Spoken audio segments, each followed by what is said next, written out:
So it's clear RPO is helpful, if not the best way to go about implementation. If I'm an organization sold on engaging in RPO, what would I budget? So I know I'm going to budget a pre-assessment. I know that you're going to give me a report, risk prioritized report. You're going to give me POAMs. What else do I need to consider in my budget going forward?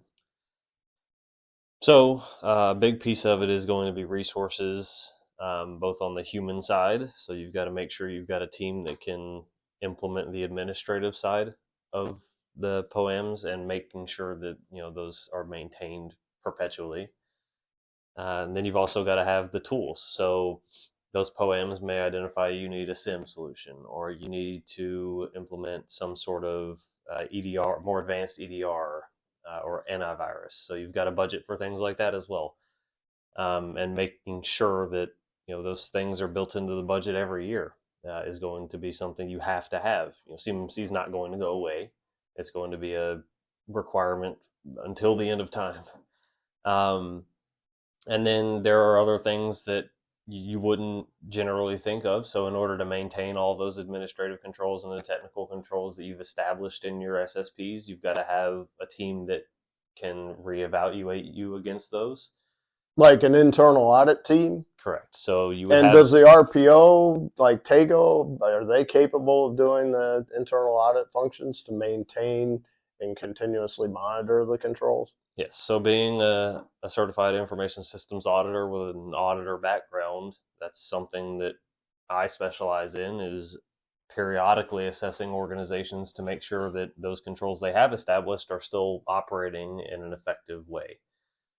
So we would gather evidence on a periodic basis, reevaluate you against those controls that had been established, and give you another report in the interim to say whether it's operating effectively or not and how to address those. Yeah. So the pre-assessment is, we offer 3 phases that we develop. One is the pre-assessment early in the phase, and then an internal audit. So when they do, we document controls that they do have. We want to make sure that they're continuing those. And then when there are changes in the environment, we want to make sure that the controls they're still meeting the control requirements for the changes. But then the third phase is what we affectionately call the reassessment, which is boring. I like the term stress test. And maybe you can I'll describe the stress test in that it's essentially a practice run for when the C3PAO comes in. And we're going to do a reassessment, but it's going to be much more like what the C3PAO does, with interviews, with observation and testing. And that process is kind of hardening the OSC so that they're more prepared for the engagement with the C3PAO.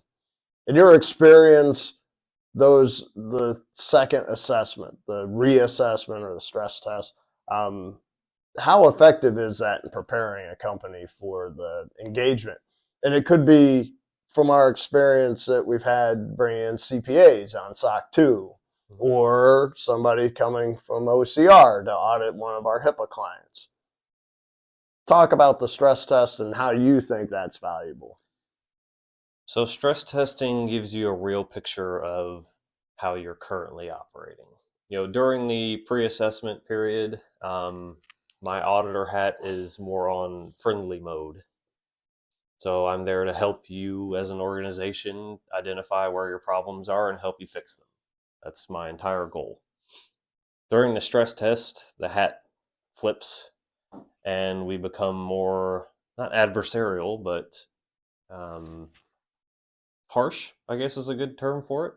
Because when the C3PAOs come in... Well, they're not, this isn't an adversarial type engagement. I mean, a lot of our customers think of it as an adversarial engagement.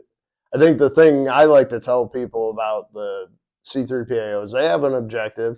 We're all in this to reduce risk. and they want to make sure that they're tested, but they are required to get that. They need to observe, they need to have interviews, then they need to do testing. They have to do that so that they're confident that you should be certified and that you're reducing risk and protecting the CUI and the environment. Yeah, maybe harsh wasn't the right word. I guess I would go with strict in my assessment. Yeah. So at that point, I'm not. Unflexible. We're not offering recommendations during the fieldwork piece. We're strictly asking the question: do you have this? Do you not? Let me see it. And then at the end, we give you a report that tells you where any gaps may be at that time, and that is going to be very similar to how your C3PAOs are going to run the assessments. They are not able to give any recommendations on any gaps that they find. It's just a question and answer, or question, show me the evidence, and then you get a pass fail at the end. And that's how we try to structure our stress tests, to make them as similar to that process as we can without doing the assessment ourselves. Tough love.